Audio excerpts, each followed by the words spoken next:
here with Corey Pizar, Highway Maintenance Manager, and Brian Hendrickson, Highway Equipment Manager at PennDOT in Northumberland County.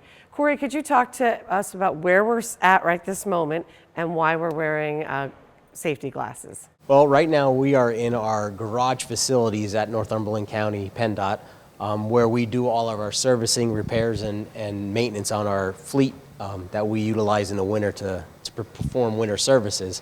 The reason we're wearing our safety glasses at this point is that we're in an active work zone within our garage, and that is part of our policy to provide protection to anybody that's within this area that could potentially have any type of debris get in their eyes. So how many vehicles do you maintain here? In terms of winter operations, we have 30 plow trucks that we maintain for both summer and winter operations, and then we have 5 loaders that we also maintain for winter operations. We have a host of other off-road equipment that we utilize both in the winter and in the summer for performing general maintenance work within the county. And I'm not sure which one of you wants to answer the next question, but we just finished summer construction and summer mowing and maintaining the roadways, but when do you start getting ready for winter and how do you do that? So we actually start preparing for winter in July. That begins by inspecting our plows, spreaders, and our equipment that we've removed the end of last winter. So once that inspection's done, then we actually start doing all the repairs to that add-on equipment July, August, and in September.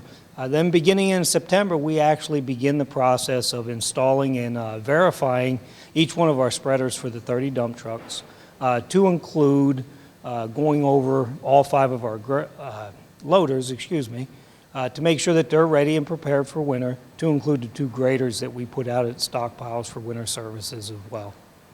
So when do you think you're really ready to answer that call for that first snowfall? Here in the county, we have our dry run week, which is our practice week beginning the 4th of November. We strive to be prepared at that date, but we will by all means be prepared for the 15th of November. And I know I get asked this question a lot, so I thought we'd just address it today. Equipment sometimes breaks down, especially in a hard winter where we're running it consistently. How do you manage when we have a truck that goes down and needs repair and still maintain the roadways? You want to cover it? Sure. We actually do designate knockout trucks. It's kind of an insurance policy that the department has here in District 3, where over the 9 counties we maintain 18 additional trucks that are getting ready to go out to auction that we're ready to release from our fleet. We keep them typically because we release them in the spring. We keep them as an insurance policy. So that way, if we do have a truck go down, we could utilize those as additional trucks. We also do have priority routing where interstate lookalikes are our #1 priorities. So if we do have a heavier snowfall at the time, or we do have a truck go down on the interstate, we will shift trucks to go take care of those roadways. And that progresses down through our traffic routes all the way down to our lower volume 4-digit highways. What's an example of an interstate lookalike? An interstate lookalike is something that looks like an interstate, for example, 147 north of Northumberland. It's not technically an interstate, but it has limited access and it has ramps to get on and off of it as well. So one question that has been raised since the Central Susquehanna Valley Thruway is making more progress and people are seeing the landscape change is who will be maintaining the new bridge and how difficult will that be? The bridge will be Northumberland County's. We will share duties with Union County to maintain that because obviously we have to have some type of overlap. We can't just stop at the end of the bridge, turn around and go back. So we'll be servicing part of Union County's ramp system and they'll be coming over and servicing some of ours as well. I believe it's about 20 additional snow lane miles that we will get for that project, which essentially is half of what our trucks normally run. Our trucks typically have 40 snow lane miles that they're responsible to cover during a winter event. And a snow lane mile is one single lane of travel by the truck. So technically a 1 mile span on a two-way highway is equivalent to 2 snow lane miles. Okay. Before we leave this location, is there anything else you think the public should know about getting ready for winter maintenance or any other tip regarding getting ready with the trucks? I don't. Just pretty much with the trucks, they are very large pieces of equipment. They also are not as maneuverable as a small vehicle. So one thing that we like to stress is the importance of giving our trucks some space and some respect. They are pretty big pieces of equipment that have a lot of material on them. And the operators do have a lot of responsibility in terms of everything that they have to do in that truck in addition to driving it on the roadway. Okay, thank you. Corey and I are here at the material storage buildings. And Corey, you know, when you're sitting at home in the winter, you watch the weather a lot, especially those of us who travel. And, you know, we want to know if we're getting just a few inches of snow or a foot of snow.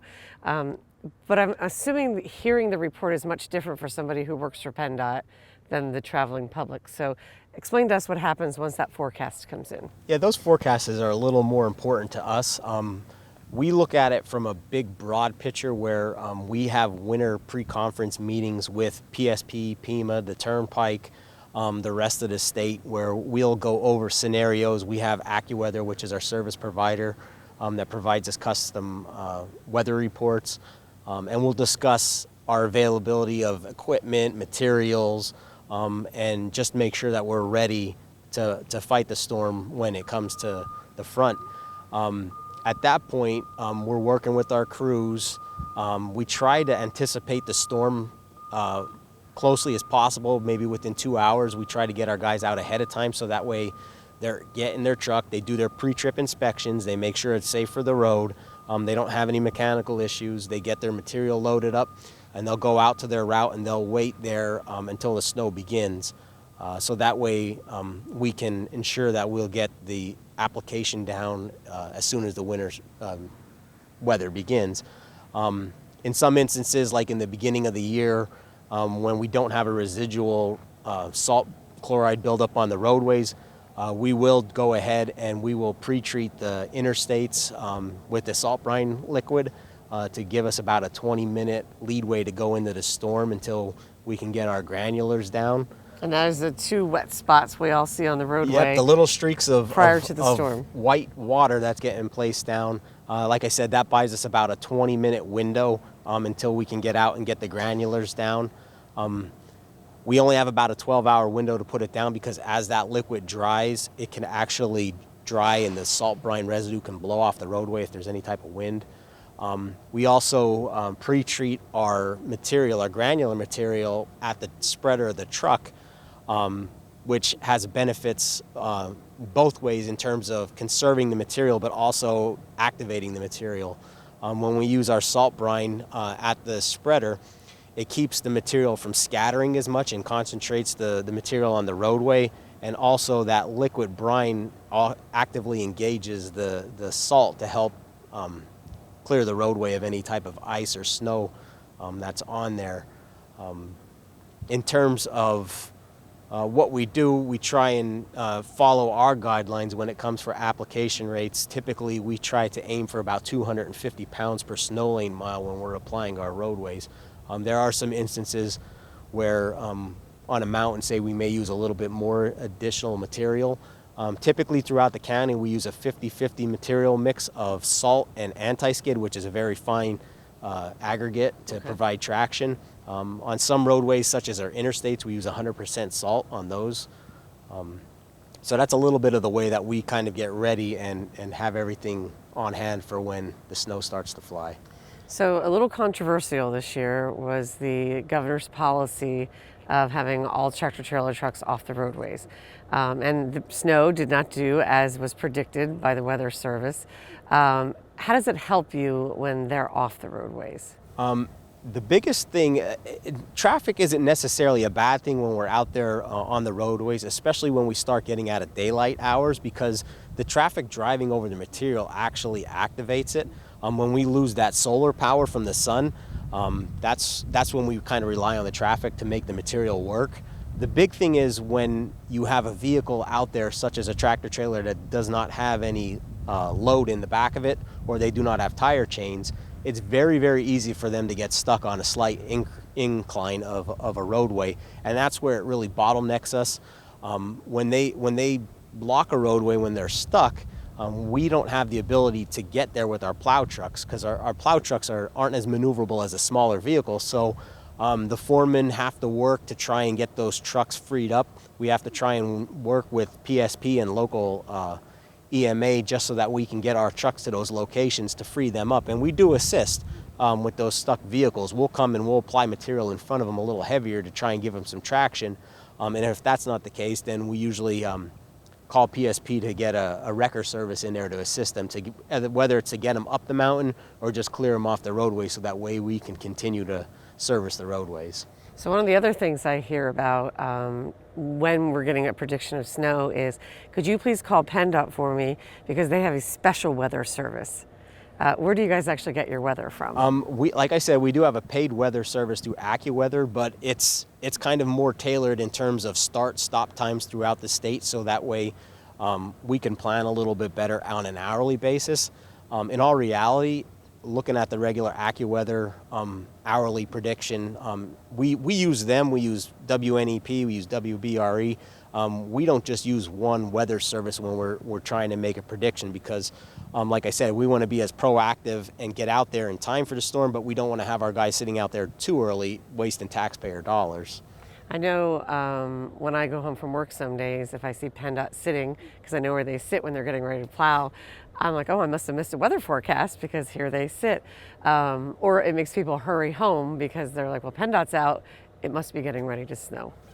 Now, in some situations like that, we do run a dual shifting here in the county where when we start getting more frequent storms, we will actually run on a shift where we have coverage from 4 in the morning till 8 p.m. at night. So those two shifts that we run, they are normal hours of service.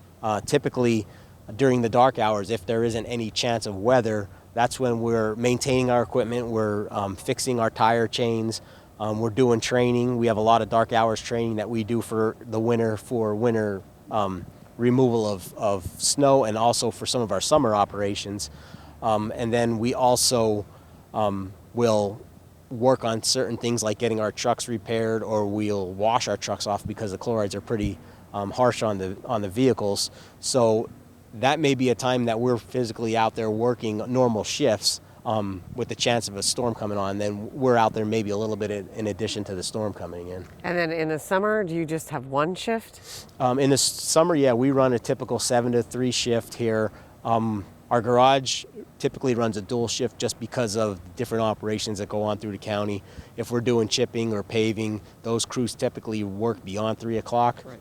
So we have to be available for them in case there's any type of breakdowns. And the winter shift starts when, and how many shifts are there? November 1st is typically the beginning of our winter stockpiles. This year it falls on the 4th. And then we'll run all the way to March 31st.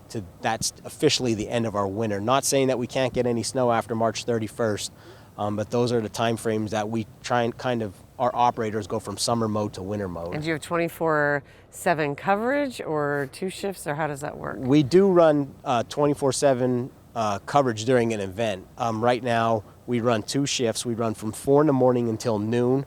That's our morning shift, and then we run from noon until 8 p.m., which is our afternoon shift. If we do have an event, we just extend them out. The morning shift comes in at noon or at midnight, and the afternoon shift will just stay till midnight. So that's how we provide coverage with our operators. We do have 24/7 coverage with radio operators that are out in our office monitoring the radar, talking to other counties, kind of get a feel for where the storm is, and also try and give us that 2-hour window that we're looking for to get our operators called in. So they're responsible for kind of being our eyes while we're trying to catch up on our sleep, and then also getting the operators to come into work. One of the things I can say is, when it snows, a lot of people shut themselves in and they don't have to go out. But a PennDOT worker has to leave during, mealtime, family holidays. I know oftentimes you get called out, and sometimes for very long shifts, depending on the kind of storm we've received. Absolutely. When most people are, like you said, going to hide from the snow, we're coming in to battle it. And our guys, they put a lot of hard work in. They take a lot of pride in winter removal of the snow, and they put some long hours in. But they're, like I say, they're one of the best at getting the job done when it comes to winter maintenance, and our guys take a lot of pride in the work. Okay, so next I believe we're going to see one of these very large trucks so that we can compare size and we can talk about how to drive on the highways with these vehicles.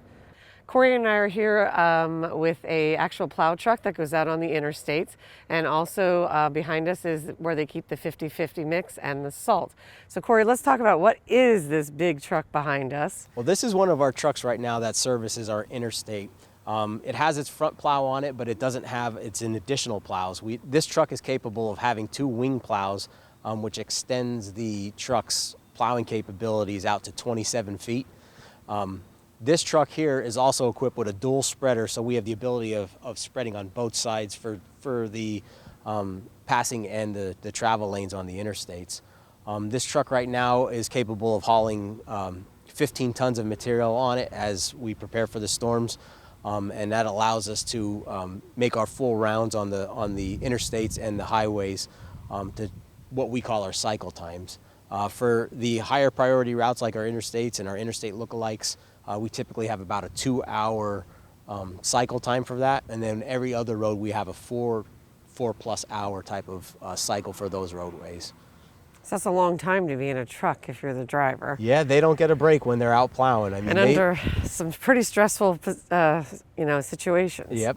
They may come in, get a quick cup of coffee, and then go right back out. The material behind us, one of our buildings back here has 100% salt in it.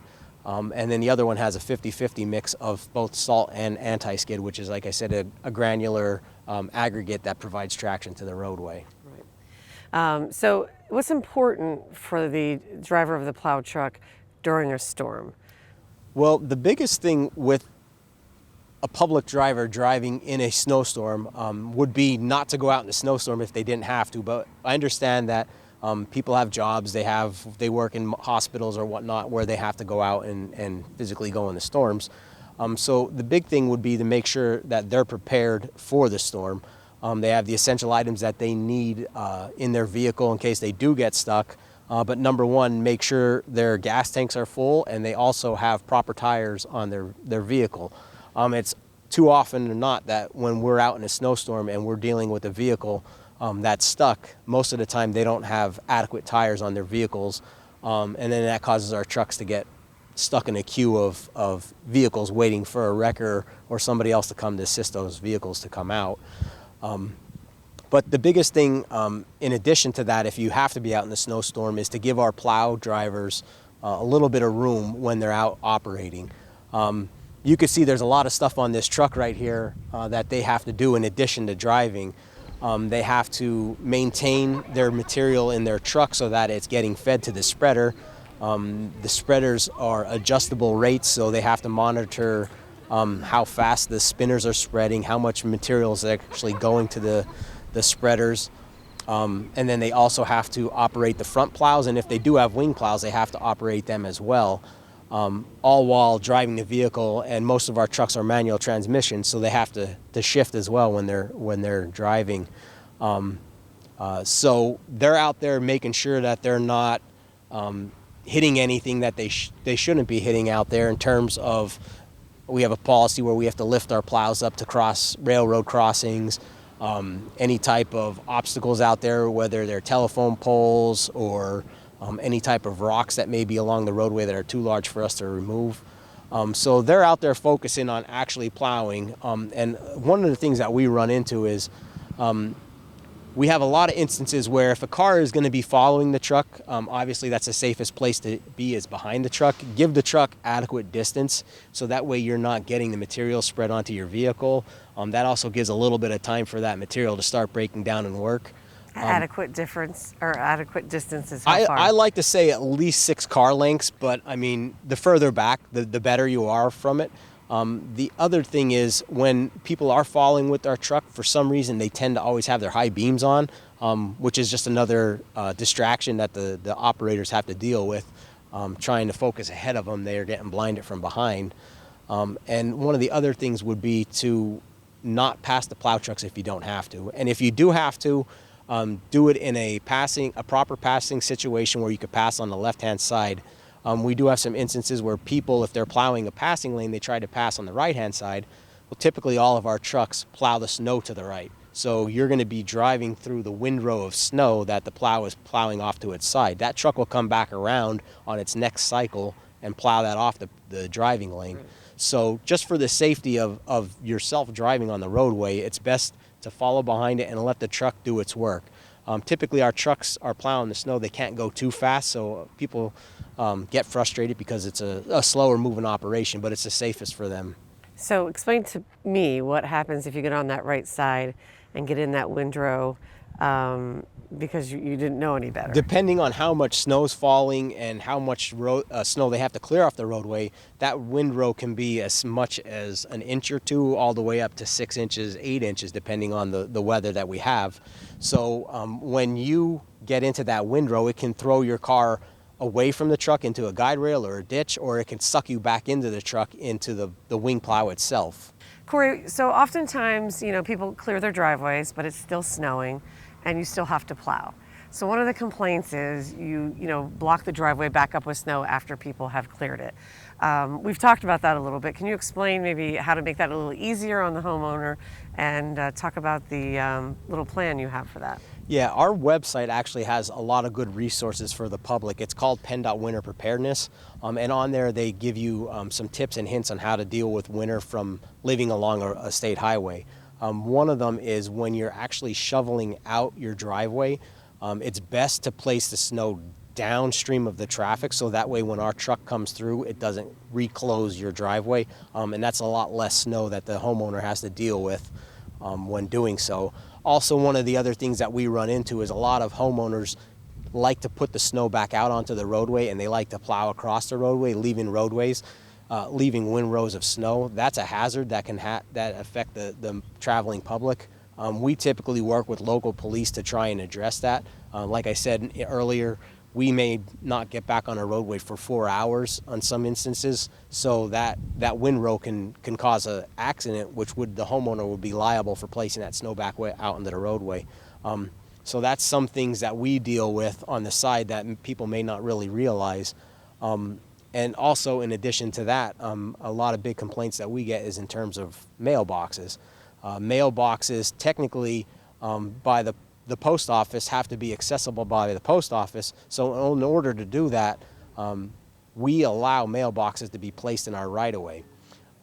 Since they're allowed in our right-of-way, it's technically an obstruction of our right-of-way. And when we come through, if your mailbox isn't properly secured, or if it's old and not maintained well, the snow coming off the plow has an opportunity to dislodge the mailbox from the post itself.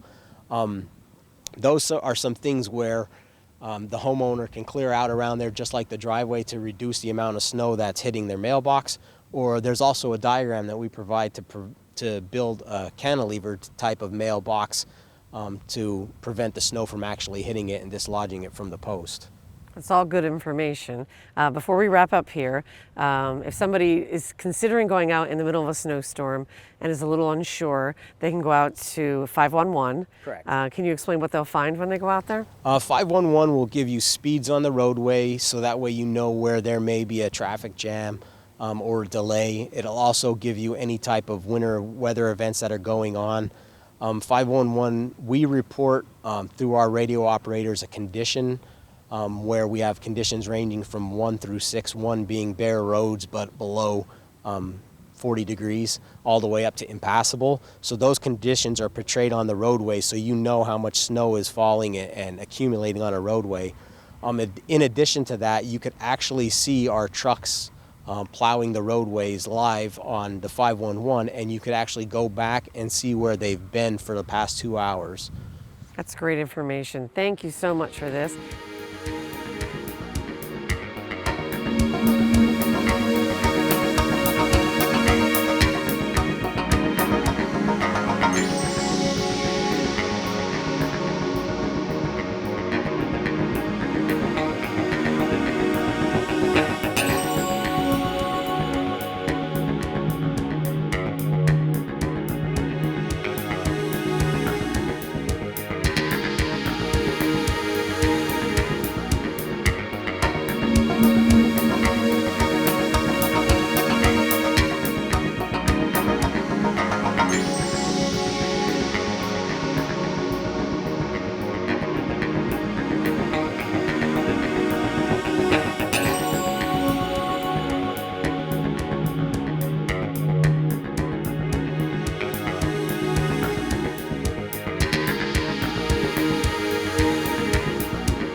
Anything else we want to hit?